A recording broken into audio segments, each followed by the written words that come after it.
Whenever any of our family members or our peers who are undergoing chemotherapy, the question which comes to the patient as well as the relative's mind is, what is the food that they can take? What are the do's and don'ts? So today we'll try to discuss about what do you mean by neutropenic diet.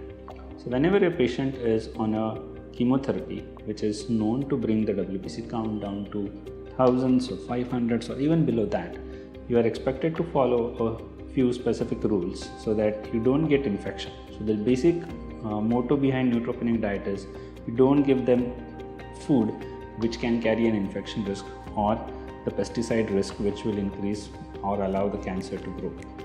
So we allow them to have boiled and cool water. The way we use pasteurization technique for boiling the milk and not eating it raw. Similarly, you have to use the same thing, be it distillery water or be it aquaguard water. You still boil and cool them and then give it to them.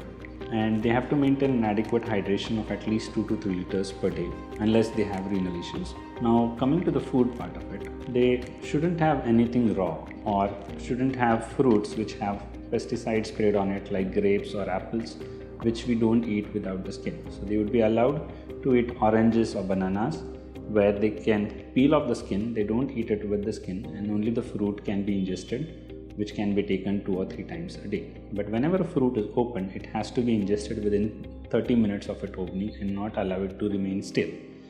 Now, they can take fruits or fruit juices of such kinds maybe once or twice a day along with nuts or dry fruits or dried crackers, and would be able to have these at multiple times in between. Now the lunch and the dinner, they usually have aversion or a lot of nausea to the food whenever the food plate comes to them. So that is a common scenario which is because of the post chemotherapy nausea or delayed nausea. So usually they would be on antiemetics, but still this nausea cannot be curbed off.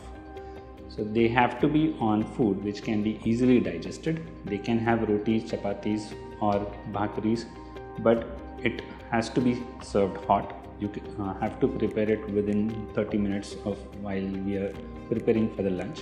They can have any of the sabzis which they like. They need to have a lot of green leafy vegetables. Anything of the sabzis has to be less on chilies, less on spices, because they tend to having a lot of nausea and can have gastritis because of that. And thirdly, it has to be cooked well, or it has to be at least steamed well. So even if they are having green leafy vegetables, it shouldn't be raw. It should be taken at least with a stew.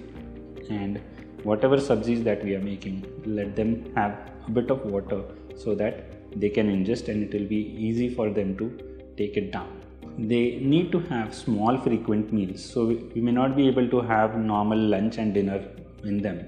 They have to have foods at every 2-3 hours levels so that they can get enough nourishment all throughout the day. Thank you. Novo Solitaire Care.